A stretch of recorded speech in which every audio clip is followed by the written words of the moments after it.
Olá, boa tarde. Bem, vamos lá para mais uma live aí do Elvira, uma live falando sobre personalização. Bruno já entrou aí, nosso convidado de hoje. A gente fez essa live umas 2, 3 semanas atrás, né? E entraram. Oi, Facina, tudo bem, querido? O povo tá entrando aí. Facina é o nosso convidado da live da semana que vem aí. Ele vai estar aqui falando com a gente. Uma honra. Olá, tudo bem, Érica? Gui, tudo bom, Gui? Selminha tá aí já. A gente fez essa live na semana passada, semana retrasada, e foi muito bacana. A gente falou sobre personalização e trouxemos aí o Bruno do Nave e o Sasaki da Geek. A Geek tem feito um trabalho incrível aí com personalização e o Nave já começa muito, né, com essa pegada aí de personalização nos próprios trabalhos no currículo de cultura de inovação. O Nave Avela foi um parceiro que está com a gente, começou com a gente no Elvira em 2016. Oi, Pantojo! E a Geek está com a gente desde o ano passado e tem feito um trabalho lindo aí sobre personalização. A plataforma está cada dia mais bacana e a gente entende que nesse modelo de escola híbrida a personalização ela é fundamental. Então a gente está aí hoje vivendo um processo de retorno das aulas, onde parte dos estudantes estará em casa, parte dos estudantes estará na escola. E como é que a gente entende esse modelo de escola híbrida, né? Olá, Thiago, olá, Aninha. Num contexto de escola híbrida, que é diferente de ensino híbrido, né? Ensino híbrido a gente vem falando bastante e o Bruno trouxe isso na semana passada, foi muito legal.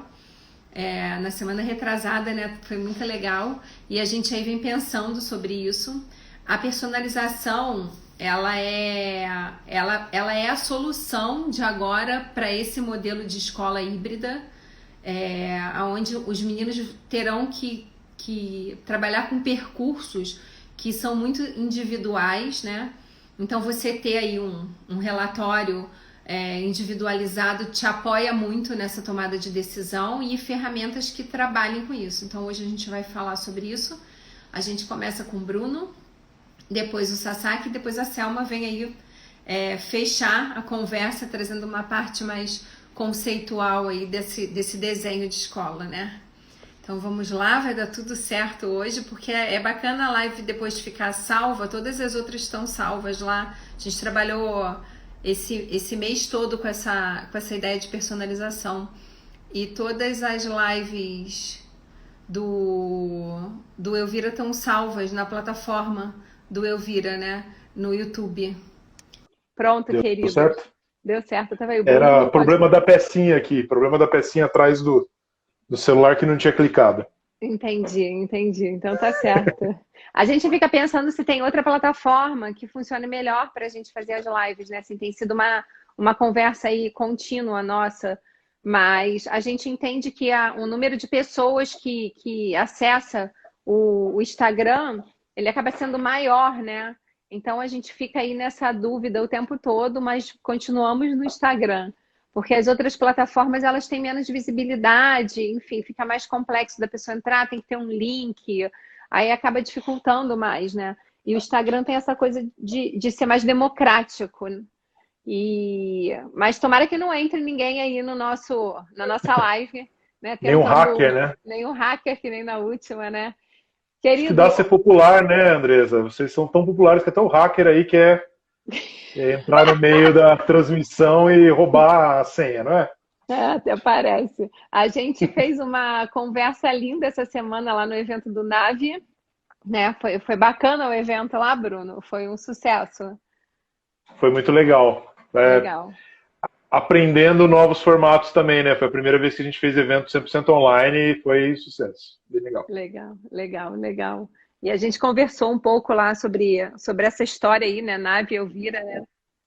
E, bem, a gente vem pensando nessa proposta aí de personalização, como a gente cria percursos que, de fato, facilitem a aprendizagem, né, do estudante.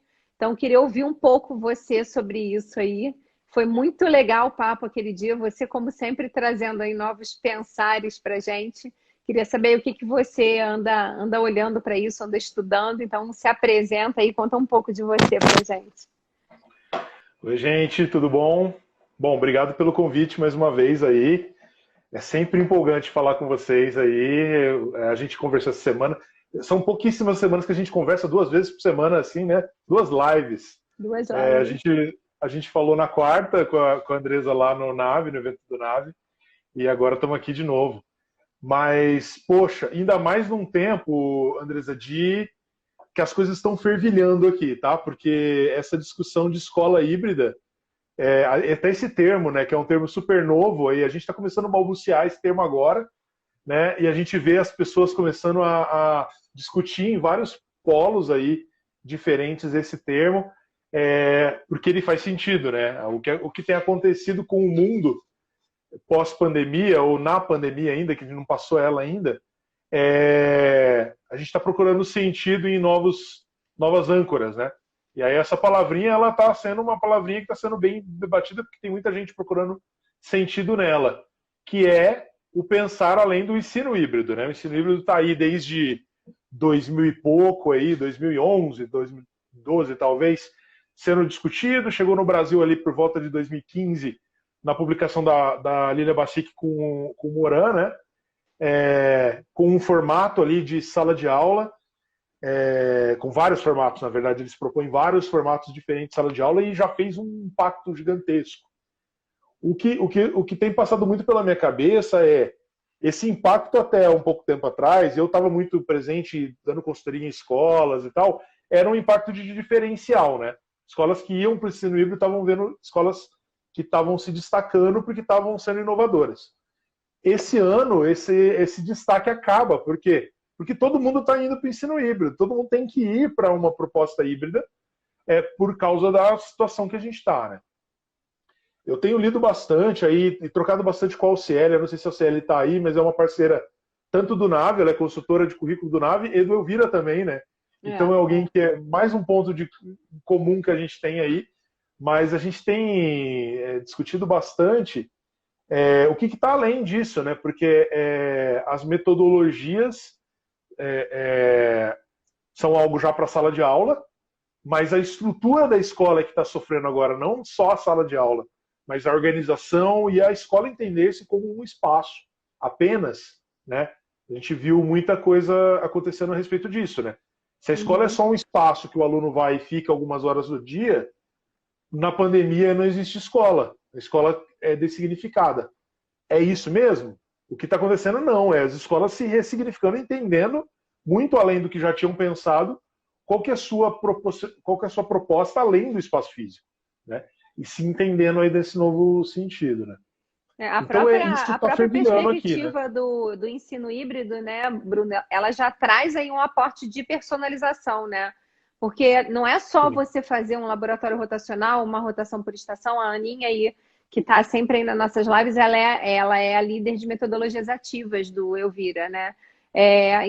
Você pensar o que você faz naquela estação que possibilite a aprendizagem daquele estudante que aprende daquela maneira. E para que aquele estudante aprenda o que ele precisa aprender, né? O que está ali na necessidade dele aprender. Então, não é só você dividir por estações, né? As pessoas acham que, vamos fazer um trabalho de projeto, vamos fazer uma aula invertida, vamos montar um laboratório rotacional, rotação por estação. E precisa ter uma intencionalidade, né? A própria proposta do que acontece ali dentro daquele grupo. E uma intencionalidade que trabalhe com personalização de grupos, né? Então, enfim. Mas aí a gente vai para um outro lugar, né, cara? De uma escola que deixou de ter um espaço físico, né? Então, como é que essa escola se constitui agora? Se tem escola que nem tinha parado para pensar sobre o ensino híbrido, né? Então, que dirá nesse contexto aí de escola híbrida? Esses dias eu fui reler, né, o livro lá do Christensen e do e do voltar para as origens lá da proposta do ensino híbrido, justamente nessa reflexão. O que a escola, como que a escola vira híbrida? Porque a gente não tem segurança nenhuma sobre a volta, nem quando, nem como. E mesmo que a gente volte, a gente já avançou algumas coisas como sociedade. Por exemplo, o trabalho remoto, ele é uma realidade. Já tem empresas que, inclusive o Nave hoje, ele tem uma casinha que não cabe... o espaço físico do Nave, ele é um espaço que cabe 10, 15 pessoas, porque a gente abriu mão do espaço físico e a operação do Nave continua normal.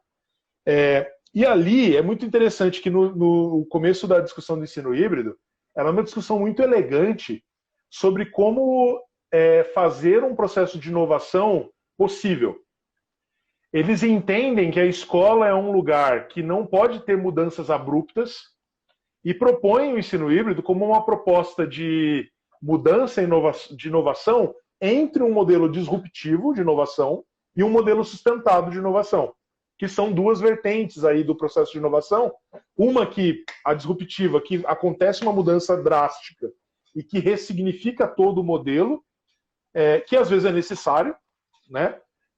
Um exemplo que eu sempre dou é o iPad, né? Quando o iPad surgiu, ele não era um computador e não era um celular, que eram os modelos que tinha. Ele é uma coisa completamente nova.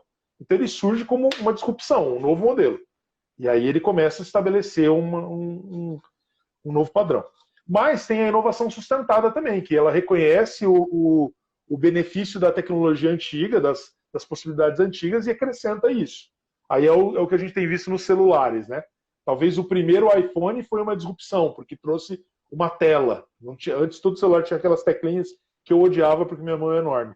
Né? Mas depois do iPhone não teve mais celular com teclinha praticamente. É todo mundo com tela. E aí inicia-se uma inovação sustentada, que é melhorar esse produto um pouquinho, mas se for pegar o iPhone primeiro e o último, tem coisas muito parecidas ali, não tem nada muito disruptivo.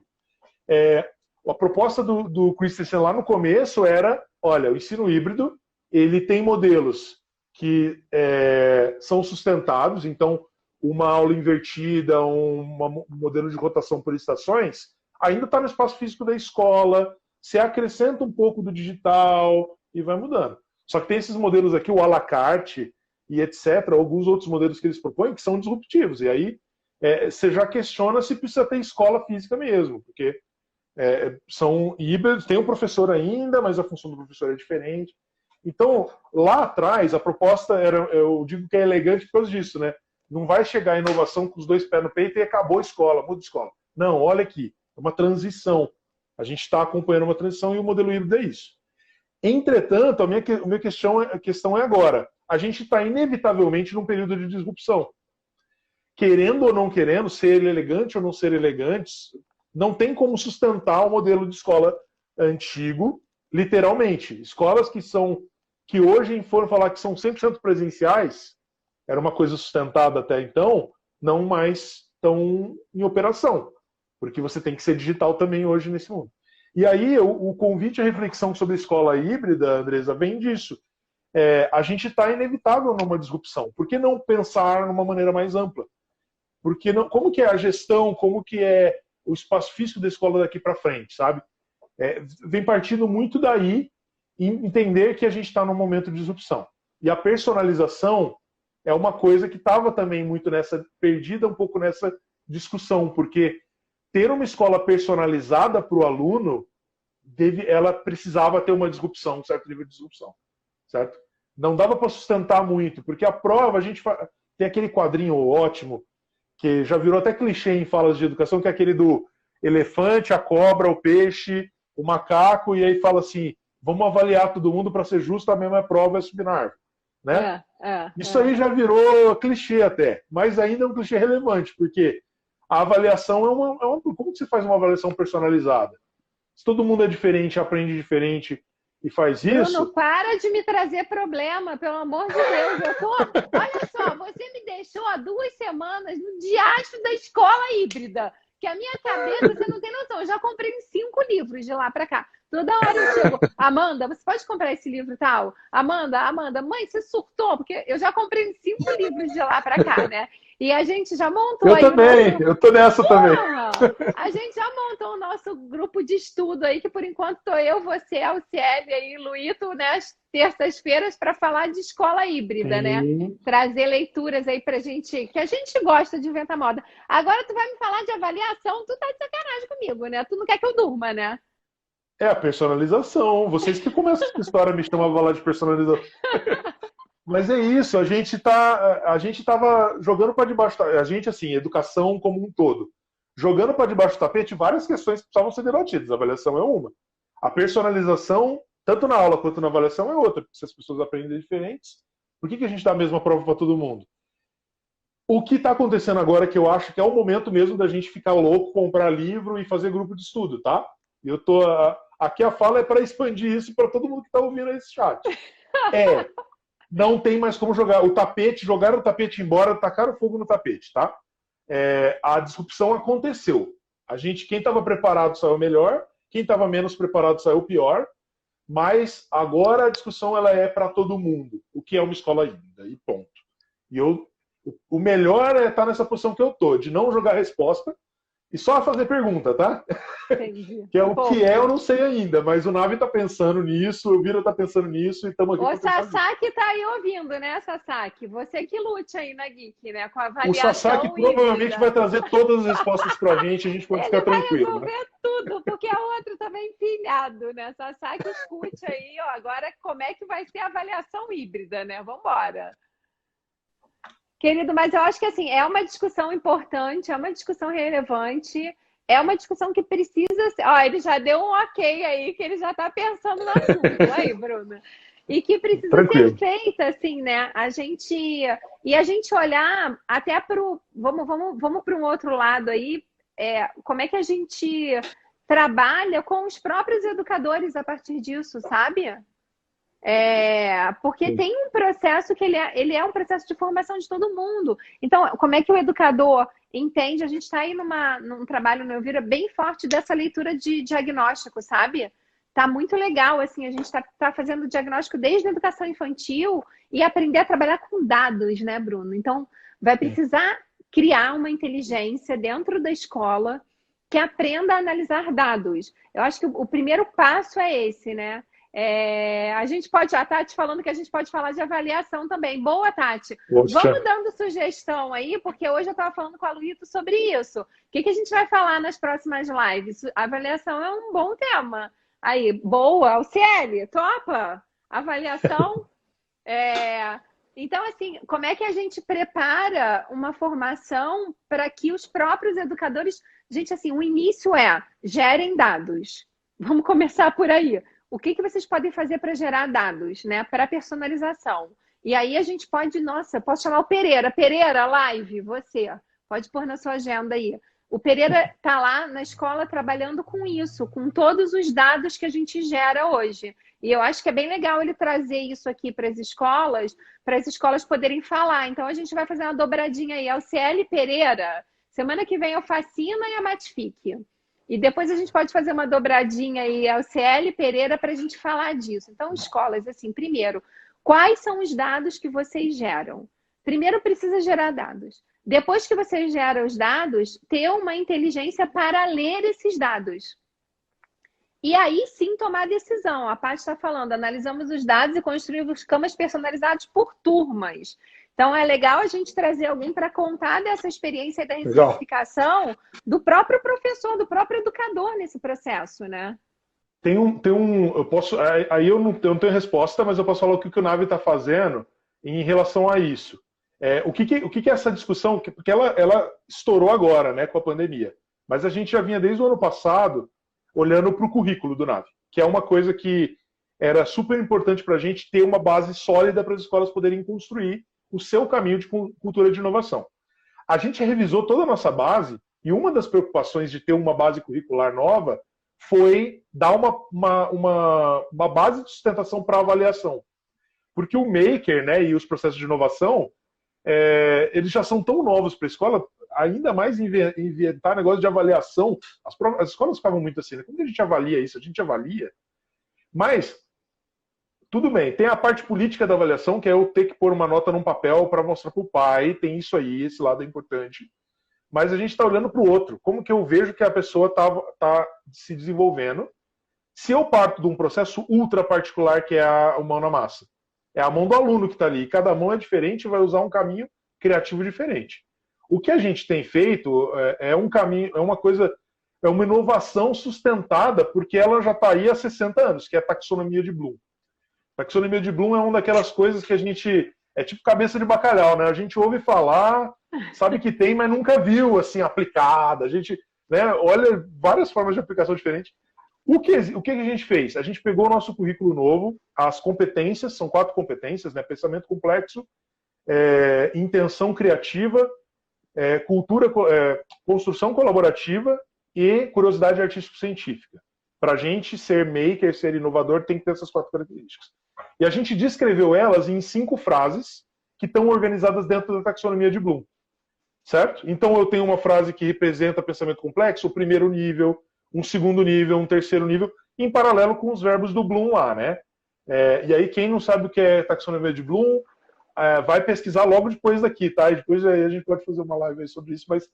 Boa, Bruno. É uma ótima live. Competências, habilidades e a taxonomia de Bloom. Acho sensacional. Porque o Bloom traz verbo. E verbo é uma ação que você consegue observar. E aí o primeiro nível é entendimento, é repetição. Eu consigo ver que o aluno tem pensamento complexo porque ele está repetindo essas coisas que essa frase aqui ela diz. Mas quando é o último nível, que é criar, eu tenho uma coisa sobre criação em pensamento complexo que está definido ali. E assim, eu não estou dando uma prova para a pessoa fazer, mas eu estou dando uma estrutura para a escola que quiser avaliar, tem ali o que eu espero de alguém em um alto nível cognitivo dentro de pensamento complexo. Então, para nós, isso já é uma estruturação que eu dou possibilidade demais para a escola criar uma estrutura avaliativa em cima disso. E aí, se ela quer avaliar com um pedaço de papel, com uma gincana, com uma plataforma gamificada, como que for, tudo bem, eu estou dando a estrutura. E ela cria em cima disso.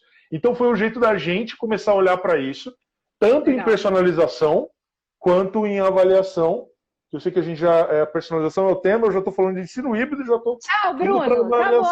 Me manda embora, senão a gente fala mais coisa. Porque senão a gente fica que nem a gente ficou quarta-feira lá, que a gente teve que se desligar. Vira uma tese isso aqui. Isso, vira mesmo. Já anotamos aqui, Lugama, já temos 3 temas aqui para a gente falar agora. Lugama está aqui, Juca, do meu lado aqui. E vamos lá, beijo, gente. Lu. Beijo, querido. Tamo aí. Tchau, tchau. Vamos lá, gente, é assunto, né? Engraçado, como as coisas são doidas, né? Hoje eu vinha conversando com a Luíto sobre as próximas lives, né? E eu falei assim, ai, amiga, será que não tá na hora da gente dar uma diminuída e fazer, tipo, a cada 15 dias e tal?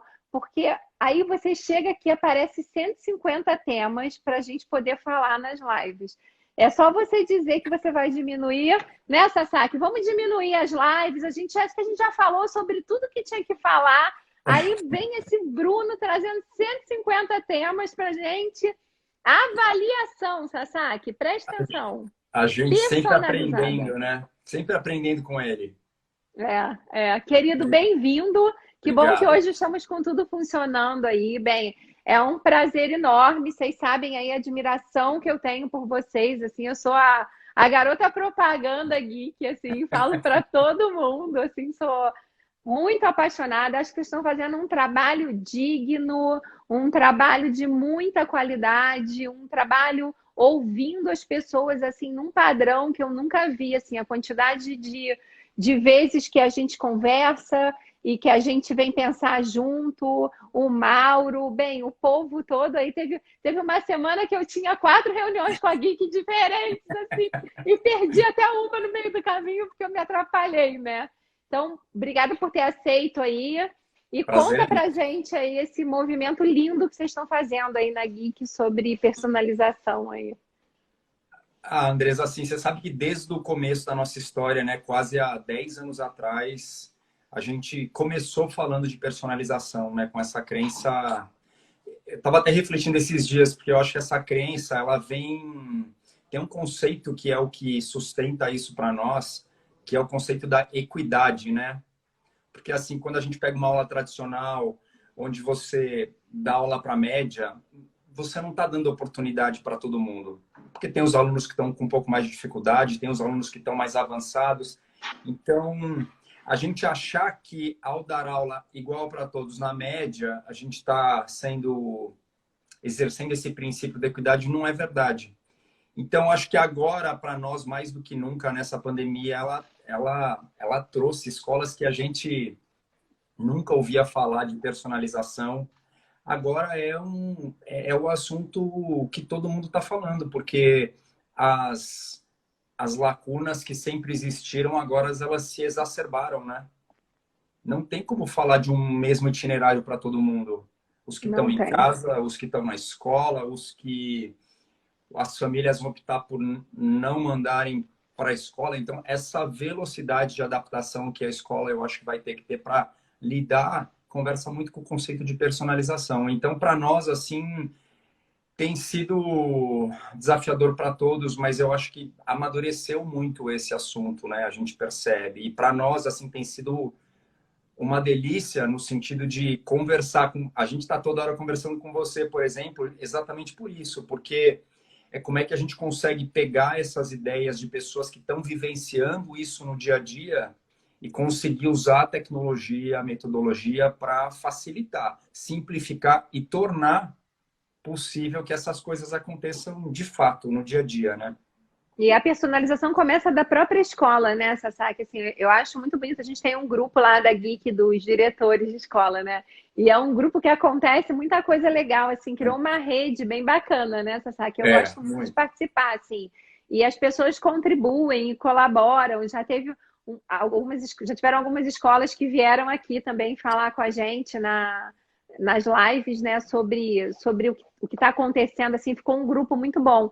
Então, a gente começa da personalização da própria escola, né? Assim, que escola é essa que a gente está falando num universo tão diverso aí de estados diferentes, de cidades diferentes, né? E como é que a gente tem aí um material didático que não é impresso, que ele é um material digital e que consiga, né, atender a essas escolas. E eu sei que tem um porquê da Geek que eu acho sensacional, é assim...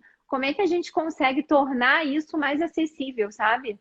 Isso é uma coisa que a gente vem falando bastante aí. Eu sei que é um desafio que tira seu sono, né, Sasaki? Como é que a gente faz com que outras crianças que não têm o acesso que, tipo, as crianças do Elvira têm, de poder ter um Chromebook, de tudo isso, né? E aí ter o seu percurso ali mais organizado a partir de uma ferramenta, a partir da tecnologia, da própria internet, né? Como é que a gente cria essa possibilidade aí para outras escolas que não tenham aí o poder aquisitivo que as crianças do Elvira têm, né? Então, acho que isso já é super importante, se pensar sobre isso, personalizar a escola. E é bonito que eles têm um trabalho lá na Geek que vem desde um trabalho de personalização da gestão, né, Sasaki? Assim, incrível, né? Você sabe, assim, que tem que ter coerência, né, Andresa? Assim, não adianta a gente falar de personalização no nível do estudante se essa personalização não está na cultura da escola, né? E assim, e na cultura de quem está falando disso. Então, para nós, é tão claro que cada escola é única. Por isso, assim, a gente não acredita numa solução que seja universal para todas as escolas, porque a proposta pedagógica de cada escola, ela conversa com aquela comunidade, com aquele contexto, com aquele corpo docente, né? Então, ter a flexibilidade de conseguir estruturar o currículo, estruturar os itinerários, estruturar as formações, estruturar a avaliação, que a gente estava falando agora há pouco. Assim, estruturar os itinerários agora, né, Sasaki? Estamos nesse momento. A gente está nesse momento, sem dúvida.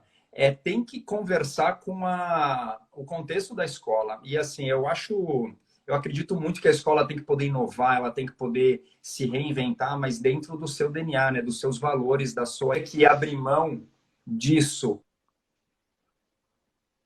em prol de uma inovação. Então, na Geek a gente acredita muito isso. No fundo, o que a gente faz é usar essa inteligência, essa tecnologia para empoderar a escola, para que ela possa inovar dentro daquilo que ela acredita. E aí, obviamente, passa por personalização. Agora, essa questão que você trouxe da democratização, né, uma educação de qualidade, isso não só me tira o sono de verdade, mas me come o fígado e me tira os cabelos. Não é à toa. A gente tem Andressa. falado aí até assim, de tentar acesso a outras escolas, a gente tem trabalhado um pouco junto aí para pensar soluções, né, Sasaki? Outro dia a gente estava conversando, eu falei assim, Sasaki, vamos fazer um ônibus, lembra? Eu quero que ele topa. Adorei essa ideia. Tá guardada, beleza. Vamos fazer um ônibus para a gente poder andar pelo interior do Brasil, mostrando aí, né? Porque quando a gente começou com a Geek, cara, eu tive o privilégio de colocar meus estudantes dentro de um ônibus e levar para o escritório da Geek, sabe? Para o espaço da Geek. E aí, isso foi super importante, né? Aí eu falei para ele, Sasaki, vamos montar um ônibus de experiência que a gente leva para os lugares, assim, para as pessoas poderem experimentar isso, né? Andressa, assim, ó, essa ideia, ela tá guardada, registrada. A gente vai fazer isso um dia, porque, assim, o que eu quero? Eu queria mostrar que o processo de aprendizagem, ele não depende da estrutura física que a escola... deveria poder acontecer em qualquer lugar, né? Então, essa ideia do ônibus, da gente levar o ônibus e ali criar um ambiente de aprendizagem, eu acho isso incrível. A gente vai fazer um dia, tá guardado. E a gente fica falando, assim, né? As nossas ideias. É um pessoal muito lindo, assim. A Ruth é sensacional. Gente, a Dija, sério, assim, é incrível. O Mauro. É uma equipe muito bonita e muito interessada nisso mesmo, assim, cara, como é que a gente apoia esse menino para ele aprender, né? E agora essa semana, a gente usou lá os relatórios da Geek, da avaliação diagnóstica que a gente fez, e a Paty até comentou aí, né? A gente fez uma galera querendo entrar no ônibus já. Mas a gente faz uma caravana. Eu falei e ele topou. Ele falou, caraca, vamos fazer, Andressa, assim, vai ser muito legal. E aí a gente usou as avaliações diagnósticas. Sabe o que aconteceu, cara? Pela primeira vez no Elvira, assim, a gente conseguiu, a Paty até comentou isso. Então, assim, eu tenho 2 turmas de sexto, 2 de sétimo. O Canvas, né, que é o planejamento do Elvira, né, e que eu acho que é uma coisa legal a Lu trazer aqui, porque o Canvas apoia muito nessa personalização, a gente trazer a Lu aqui de novo para falar sobre Canvas, né, elas ficaram com um planejamento diferente. Um sexto ano tem um planejamento diferente do outro, um sétimo ano tem... Porque lá, o que apoiou a gente, esses relatórios? Os estudantes que fazem o Canvas da turma, né? Então, eles pegaram os dados do que aquela turma teve no simulado para planejar o que eles tinham que aprender esse mês. Que incrível. Não, incrível. Você não tem ideia. Eu fiquei chocada. Eu falei assim, é sério que essas crianças fizeram isso? Aí agora a gente fez a avaliação essa semana. Na próxima semana a gente já começa de novo a fazer os Canvas. Então, eles dividiram o resultado do simulado pelos meses e definiram o que eles iam trabalhar junto com os educadores, né? Então, assim, ficaram Canvas diferentes de uma turma para outra. Eles começaram a ter essa percepção de que uma turma não tem que competir com a outra e não tem que ser igual à outra, né? Porque as turmas são diferentes. E aí foi um salto sensacional. Sensacional. Olha, eu admiro demais esse... todo mundo fala em protagonismo e autonomia, né? Mas eu admiro demais o trabalho que vocês fazem no Elvira de realmente empoderar o estudante, o aluno, para que ele exerça essa autonomia, sabe? Para que ele se sinta empoderado e realmente consiga... de novo, ele não está estudando para a escola, né, Andressa? Como você sempre diz, ele tem que perceber que ele está estudando por ele. Ele quer saber mais coisas por ele ou por ela. Então, isso, assim, é incrível. É realmente raro. O Vitor Facina, ele é estudante lá da escola. Ele vai estar na live da semana que vem, né? E eu sei que você conversa bastante com o pessoal lá do Elvira, com os estudantes, né? Aí ele tá falando assim que foi muito legal montar o Canvas de sala. Porque, sabe o que eu acho sensacional do que a gente tem com a Geek na personalização? Você vai dando para o menino por que ele estudar aquilo que ele tem que estudar, sabe? Então, isso daqui foi o resultado da sua turma. Os dados estão aqui. O Pereira faz esse trabalho lindamente aí com as meninas.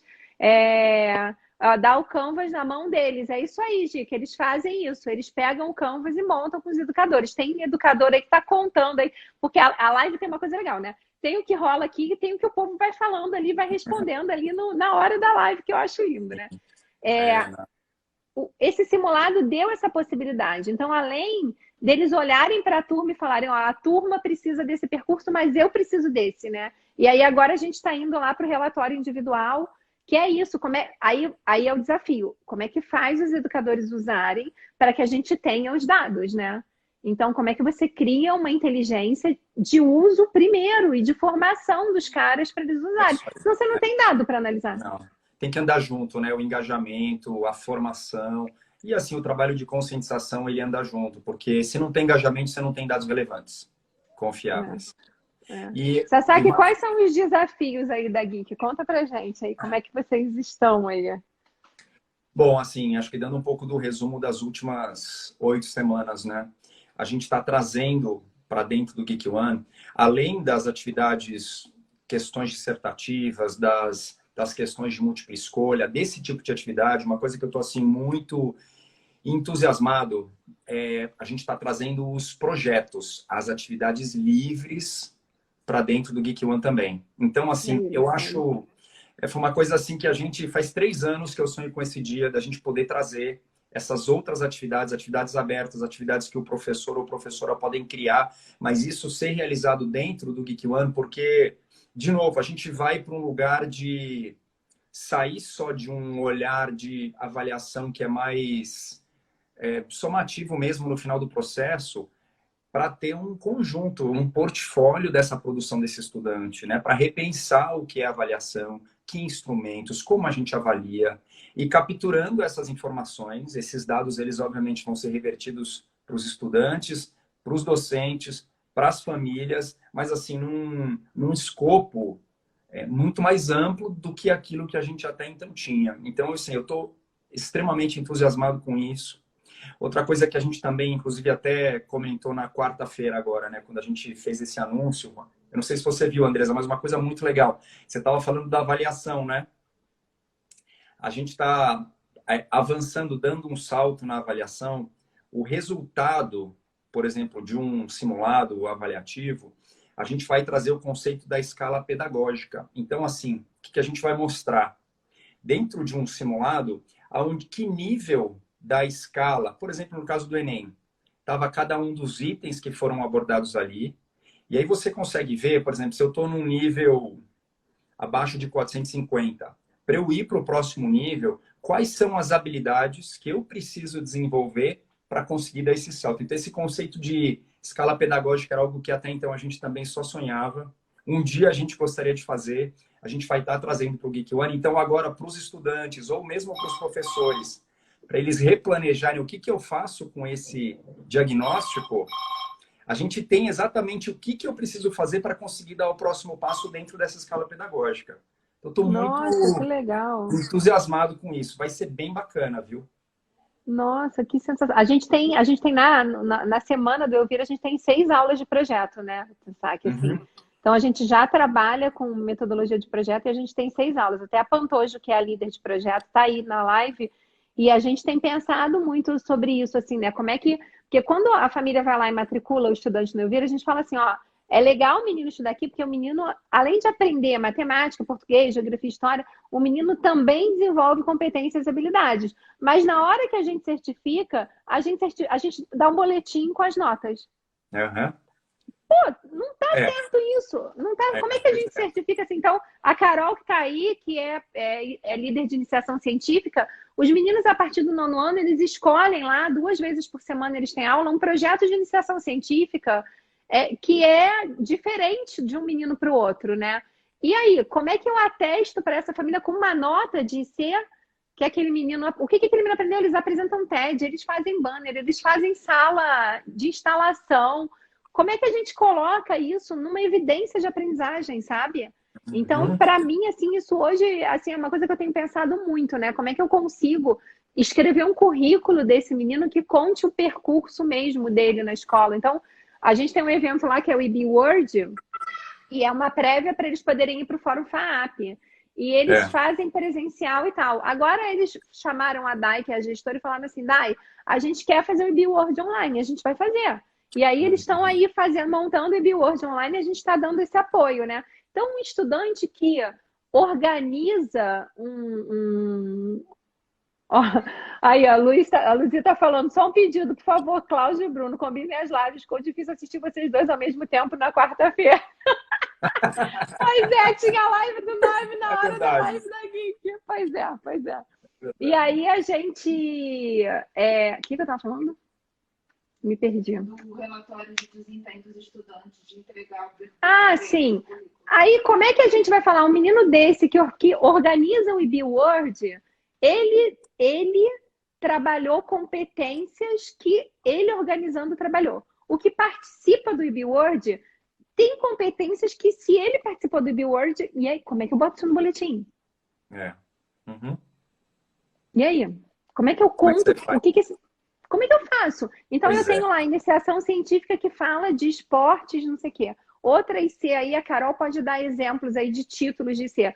Como é que eu vou dizer que esse menino aprendeu isso, esse menino... Onde isso vai como evidência de aprendizagem, sabe? Uhum. Então, assim, é muito legal pensar sobre isso e achar as soluções que a gente vem achando, né, Sasaki? É muito legal, Andresa, porque é exatamente essa tradução que a gente traz com a escala pedagógica. Assim, o que significa uma nota 500? Quais são as habilidades que você tem desenvolvidas se você está com uma nota 500 nessa escala? Legal, então você traduz a nota em habilidades. O que eu preciso fazer para ir para 600? São essas habilidades.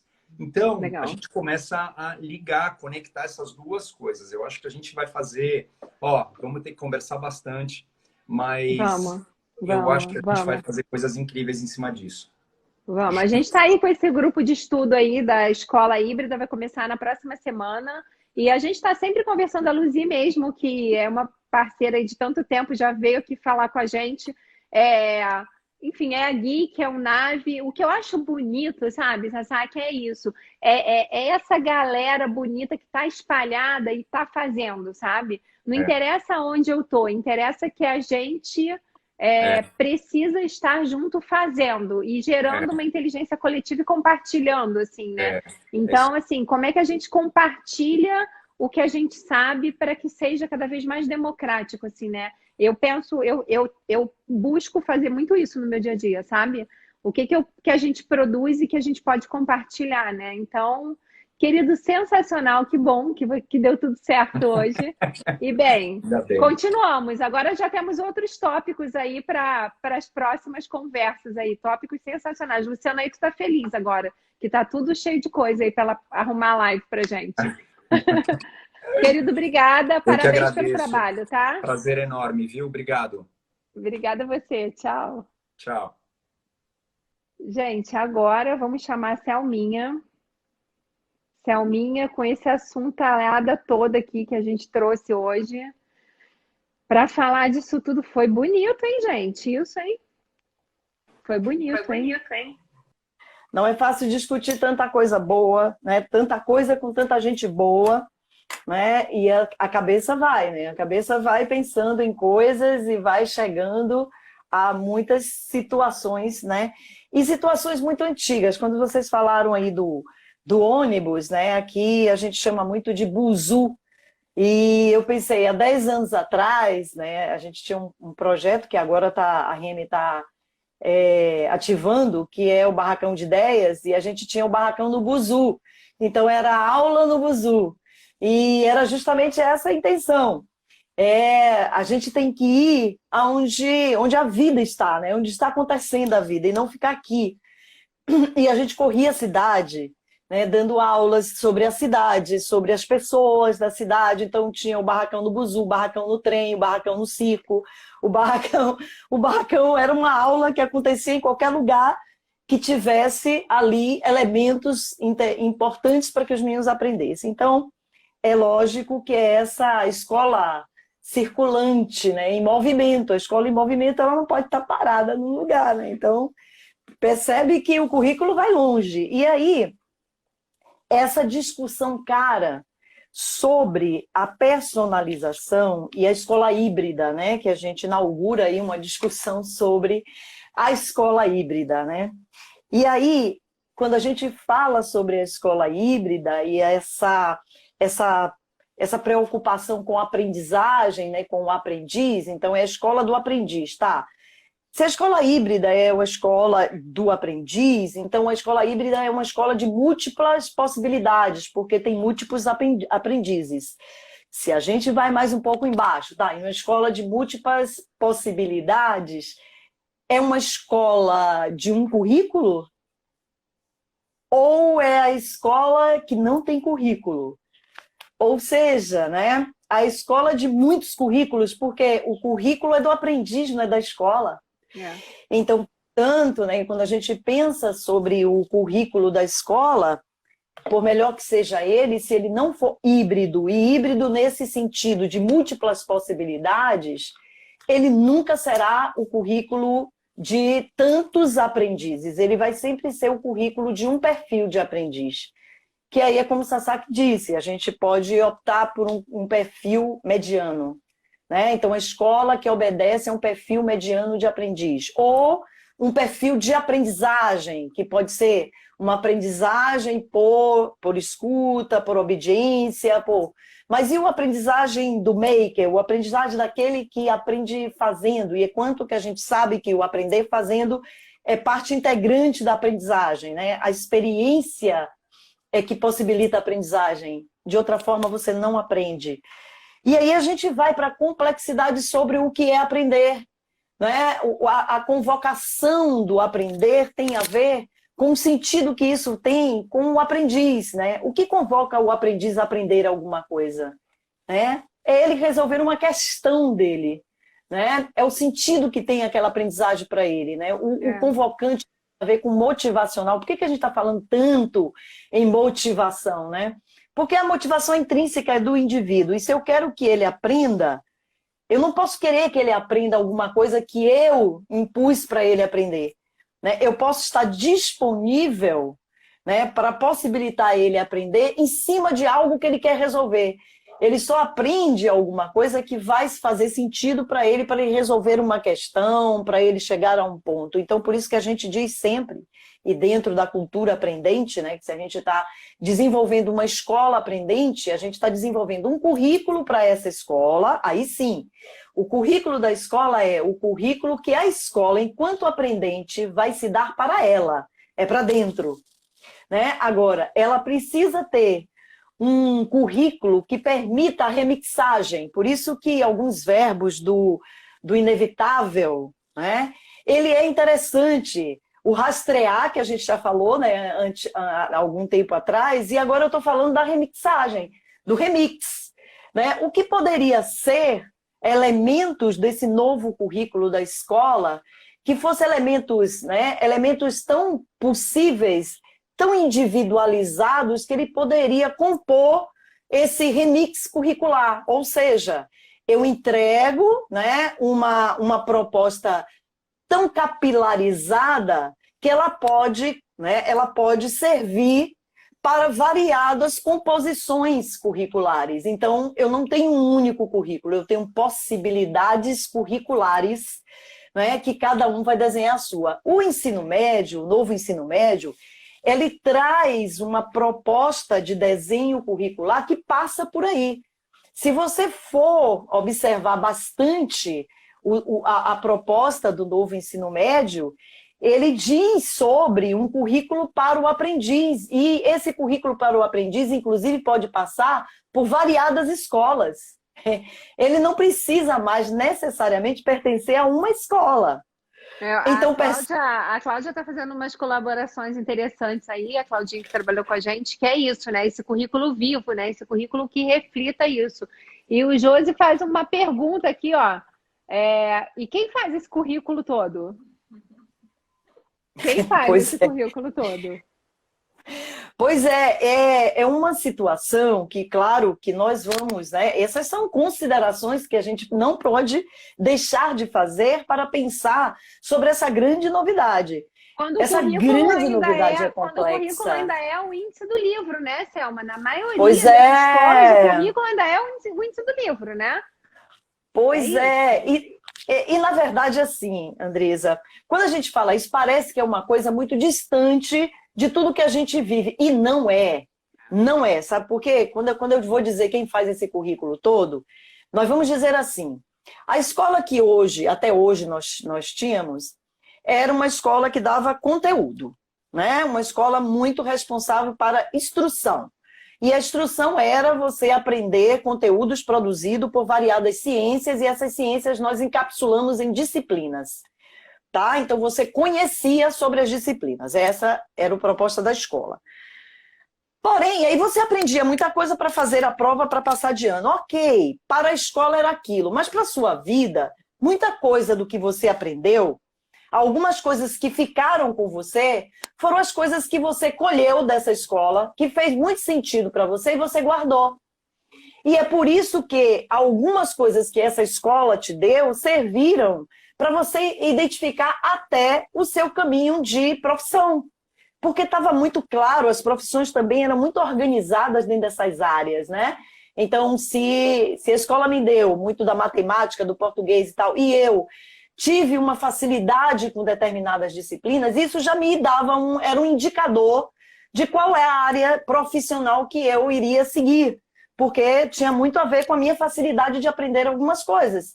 Esse currículo que você criou, quando você colheu algumas coisas da escola e que essa colheita que você fez serviu para definir um caminho, foi o seu currículo, que no modelo de currículo de escola anterior, era o tal do currículo oculto, né? Do currículo da sua vida, que fazia sentido para você, que você vivia, que você explorava. Então, de alguma forma, nós tivemos esse currículo. Agora, a grande complexidade é que tudo isso tem que fazer parte, né, de um todo, né, com variados sentidos. É por isso que eu digo que quanto mais a gente imaginar que a nossa entrega tem que ser a mais simples possível, que dê conta, né, daquele que vai receber, dele ressignificar.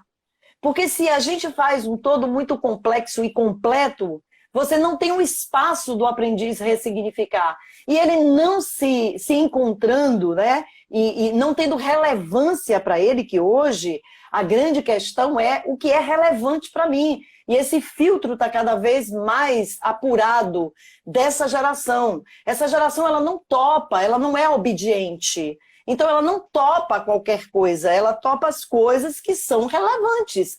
Esse currículo precisa ser. Para ser relevante para você, eu não consigo descrever um currículo relevante para a Andresa. Só a Andresa é capaz. Então, o que a escola precisa fazer? Tornar cada vez mais a Andresa capaz de identificar o que é relevante para ela e poder escolher daquilo que eu dou para ela esse próprio currículo, né? Então, aprender a fazer currículo que tem a ver com a resposta de como eu aprendo. E a escola acho que a gente pode até colocar aí na pauta uma live para a gente falar de currículo, sabe? Eu acho que é um tema bem legal, assim. Lá na escola, quem faz o nosso currículo é a Ciele aí, né? Ela que organiza as ideias e, enfim. O Josi pergunta assim, Selminha, poderia explicar como adequar esse currículo capilarizado ao regime de avaliações externas? Bom, essa é a grande questão, que nós estamos falando de uma direção, mas ainda estamos presos, né, a conceitos antigos.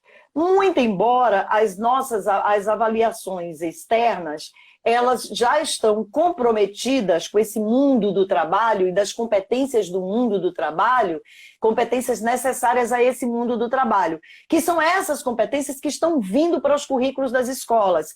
Então, o que eu acredito? Nós só estamos em tempos diferentes. Até porque, enquanto a escola estiver com o freio de mão puxado, a gente não consegue realizar esse currículo e, portanto, a gente não altera tanto assim as avaliações externas, que tem um compromisso com o mundo do trabalho, mas como a educação é política pública, tem compromisso com os números da educação.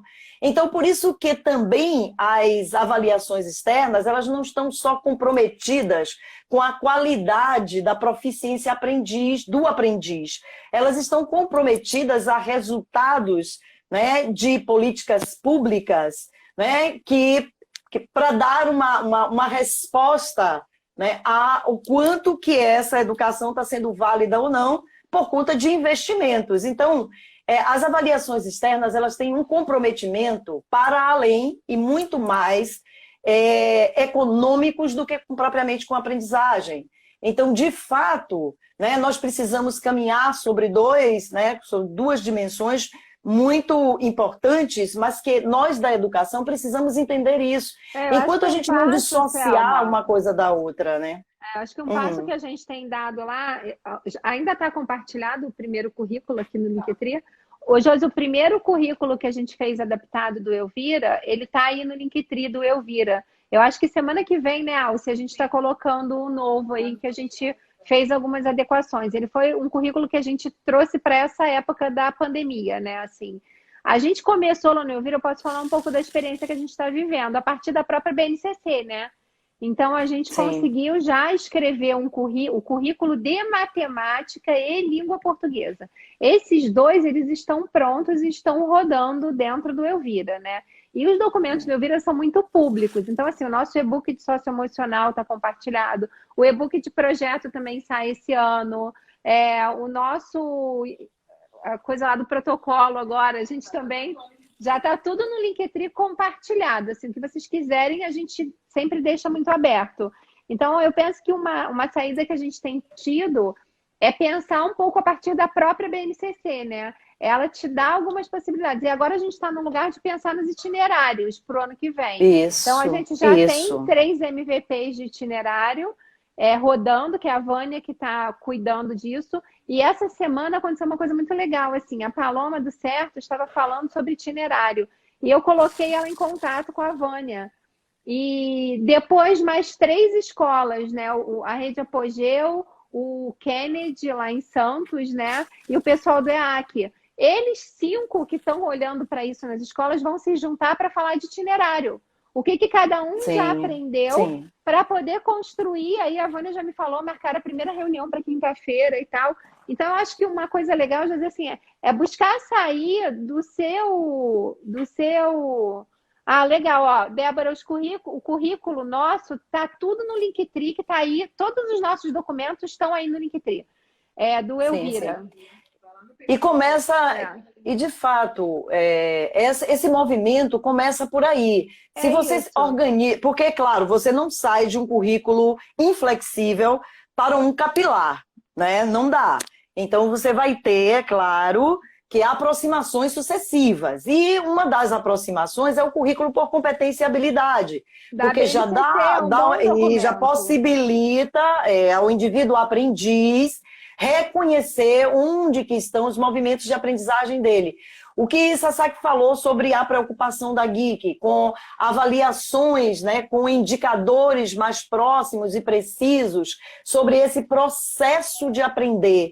Isso também colabora para que o estudante ele comece a observar como ele aprende, quais as entregas de aprendizagem que ele tem, para daí a gente ir partindo para essa capilaridade que seria um currículo a partir do próprio aprendiz. E que isso, em alguns lugares do mundo, já existe esse currículo com muita autonomia do aprendiz, né? Que é para lá que a gente vai. Mas para chegar lá, a gente precisa ter também, né, um meio de campo aí, um caminho a percorrer. Então, esse capilarizado vai chegar um dia, né? Porque nós estamos cada vez mais empoderados. Falta 40 segundos, mas eu acho que a gente pode trazer essa discussão para cá. É uma boa discussão, entender o que as pessoas estão produzindo e como a gente pode unir forças para uma produção mais conjunta. Assim, a gente, pelo Fractal, a gente faz esse movimento. Então, assim, tem aí a Rede Fractal, tem mais de 60 escolas cadastradas na rede. A gente já tem um grupo de estudo de socioemocional aí. E eu acho que o caminho é esse, é a gente olhar para os documentos e ir mudando, né, Thelminha? Sim, sim. E essas possibilidades das aulas remotas, então, tem muitos estudantes que não tem só um professor de matemática. Ele estuda matemática pelo professor da escola dele, mas ele